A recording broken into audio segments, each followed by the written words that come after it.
జీవితంలో భయం అనేది మనం ఎన్నో విషయాలను సాధించకుండా అడ్డుపడుతుంది. ఈ భయం ప్రతి ఒక్కరిలో ఉంటుంది. మన మైండ్ మనల్ని ఎప్పుడూ భయపెడుతూ ఉంటుంది. ఈ భయమే లేకపోతే ప్రతి మనిషి ఎన్నో విజయాలను సాధిస్తాడు.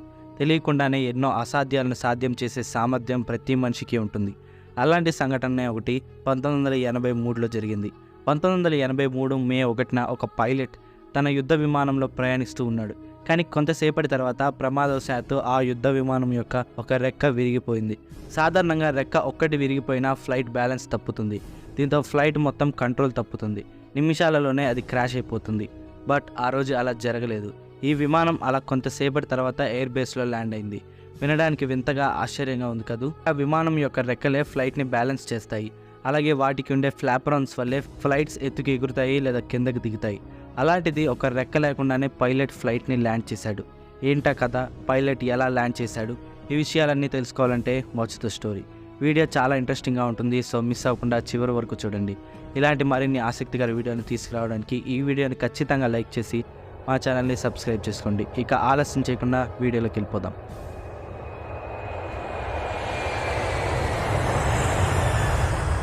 అది మే 1, 1983, ఇజ్రాయెల్ దేశం. ఆ రోజు కూడా ప్రతిరోజులానే ఎయిర్ ఫోర్స్ ట్రైనింగ్స్ జరుగుతున్నాయి. ఆ రోజు ఇజ్రాయెల్ దేశంలోని నెగేవ్ రీజియన్లో ఎయిర్ ఫోర్స్ ట్రైనింగ్స్ జరుగుతూ ఉన్నాయి.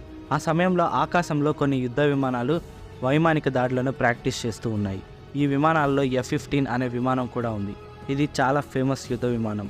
ఈ విమానానికి స్కై బ్లేజర్ అనే ముద్దు పేరు కూడా ఉంది. ఆ సమయంలో కొత్తగా ఎయిర్ ఫోర్స్లో చేరిన పైలట్స్ ట్రైనింగ్స్ తీసుకుంటున్నారు. వాళ్ళలో ఒకడు జివి నిడేవి అనే పైలట్. ఈ పైలట్ వెనకాలే యోహార్ గల్ అనే ఇన్స్ట్రక్టర్ కూడా ఉన్నాడు. ఇతను ఒక ఎక్స్పీరియన్స్డ్ పైలట్, అలాగే ఎన్నో యుద్ధాల్లో కూడా పాల్గొన్నాడు. ఈ ట్రైనింగ్ పెద్ద కష్టంగా ఏమీ ఉండదు. ట్రైనింగ్లో 2 F-15 విమానాలు, 4 A-4 విమానాల నుండి తప్పించుకోవాలి. ఈ ట్రైనింగ్ డెజర్ట్ పైన ఆకాశంలో జరుగుతుంది. ట్రైనింగ్ అంతా ప్లాన్ చేసుకున్నట్లే నియమాల ప్రకారం జరిగితే పైలట్స్కి కానీ విమానానికి కానీ ఎలాంటి ప్రమాదం ఉండదు. సాధారణంగా ట్రైనింగ్స్లో ఎలాంటి ప్రమాదాలు జరగవు. దీంతో పైలట్స్కి అంతా మామూలుగానే అనిపించింది. ఈ ట్రైనింగ్స్లో చాలా సేఫ్టీ మెజర్స్ ఉంటాయి. దీనికోసం ఫ్లైట్స్లో చాలా లిమిటేషన్స్ కూడా ఉంటాయి. అలా ఆ రోజు ట్రైనింగ్ మొదలైంది. కొత్త పైలట్స్ అందరూ బాగా పర్ఫామ్ చేస్తున్నారు. సాధారణంగా చిన్న చిన్న గేమ్స్ ఆడేటప్పుడే కొన్నిసార్లు అపోనెంట్స్ మధ్య హీటెడ్ ఆర్గ్యుమెంట్స్ జరుగుతాయి. అలాంటిది ఎయిర్ ఫోర్స్ ట్రైనింగ్లో అపోనెంట్స్ మధ్య ఆ హీట్ ఎలా ఉంటుందో అర్థం చేసుకోవచ్చు. అలా ఆ హీటెడ్ ట్రైనింగ్లో జివి నిడేవి ఫ్లై చేస్తున్న ఆ F-15 విమానం అపోనెంట్ A-4 ఫ్లైట్తో కొలైడ్ అయింది. బట్ ఈ విషయం పైలట్స్కి కొలైడ్ అయిన తర్వాతే తెలిసింది. వెంటనే పైలట్స్ అప్రమత్తమయ్యి ప్రమాదాన్ని తప్పించడానికి ప్రయత్నించినా అప్పటికే ఆలస్యం అయిపోయింది. ఈ 2 విమానాలు కొలైడ్ అవ్వగానే A-4 విమానం యొక్క ఎడమ రెక్క విరిగిపోయింది. అలాగే జివి నిడేవి ఫ్లై చేస్తున్న F-15 యొక్క కుడి రెక్క విరిగిపోయింది. దీంతో 2 విమానాలు ఒక్కసారిగా కంట్రోల్ తప్పాయి. ఈ 2 విమానాలలో పైలట్స్కి ఫ్లైట్ని ల్యాండ్ చేయడానికి అలాగే కంట్రోల్ చేయడానికి కేవలం ఒక్క రెక్క మాత్రమే మిగిలింది. ఇలా జరిగినప్పుడు ఫ్లైట్ కంట్రోల్ అవ్వడం అసాధ్యం. కాబట్టి పైలట్ అలాగే వెనుక ఉన్న ఇన్స్ట్రక్టర్ ఇద్దరు ప్రాణాలు కాపాడుకోవడానికి ఫ్లైట్ నుండి పారాచూట్తో బయటకు దూకేయాలి.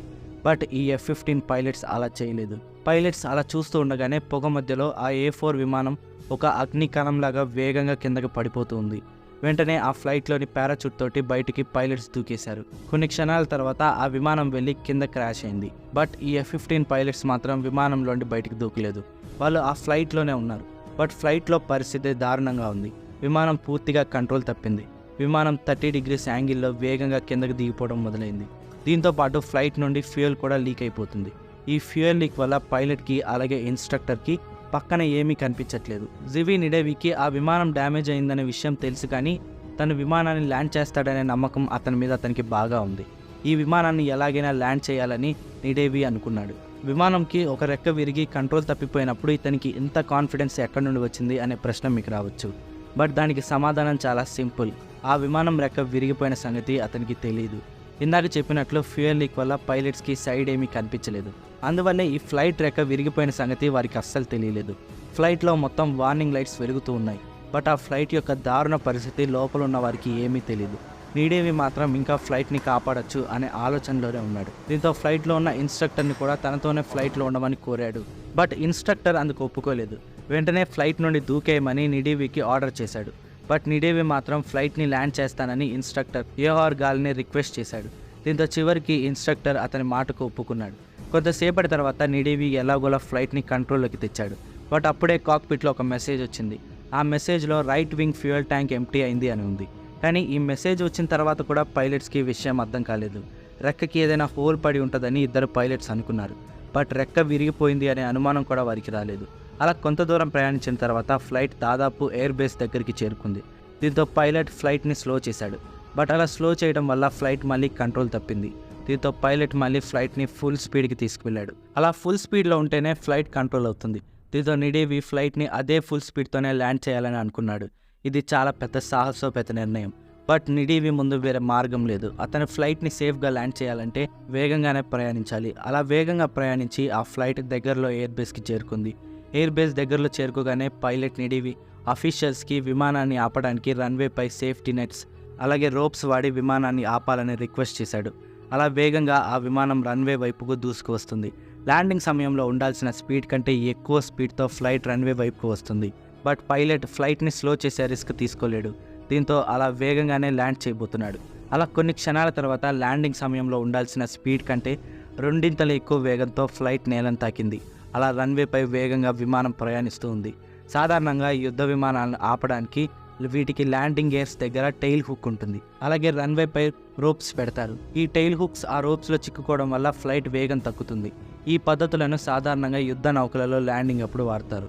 దీంతో ఇక్కడ కూడా ఇదే పద్ధతిని ఎయిర్ ఫోర్స్ అఫీషియల్స్ వాడారు.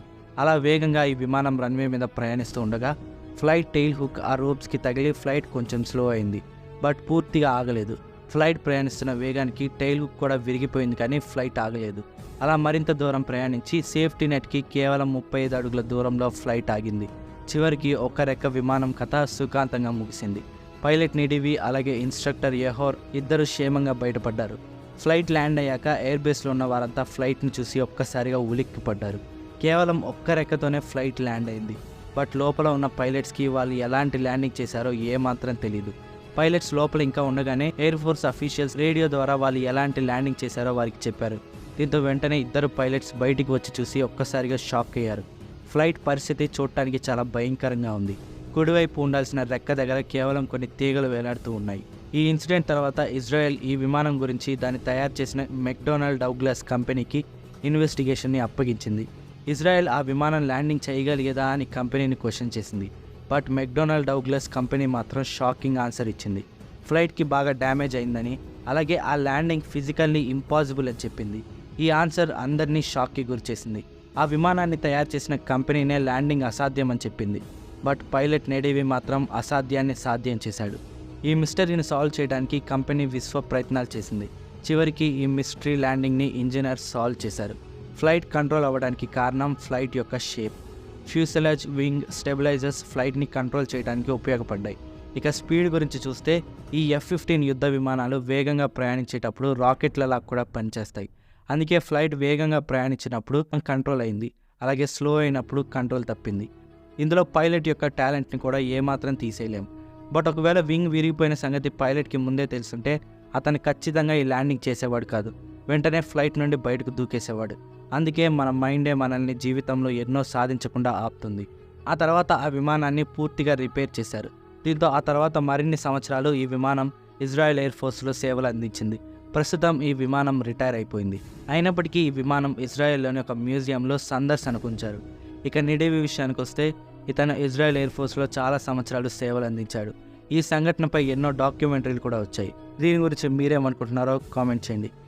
So that's just story. మళ్ళీ కలుద్దాం మరొక ఇన్ఫర్మేటివ్ వీడియోతో. వీడియో నచ్చితే ఖచ్చితంగా లైక్ చేసి మా ఛానల్ని సబ్స్క్రైబ్ చేసుకోండి. Thanks for watching.